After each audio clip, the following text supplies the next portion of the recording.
Hi guys! So quick share lang, this is one of the best random finds ko sa TikTok shop. Ito siya, ang portable folding washing machine with dryer.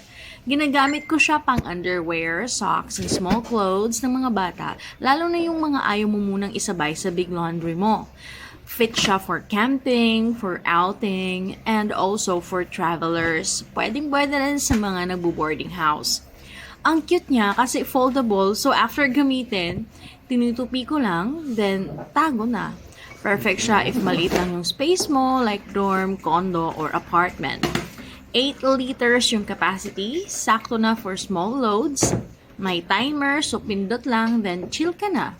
May blue light, cleaning din siya, so mas kampante ako sa linis. Hindi rin siya maingay and tipid sa tubig, kaya pwede mo gamitin kahit madalas.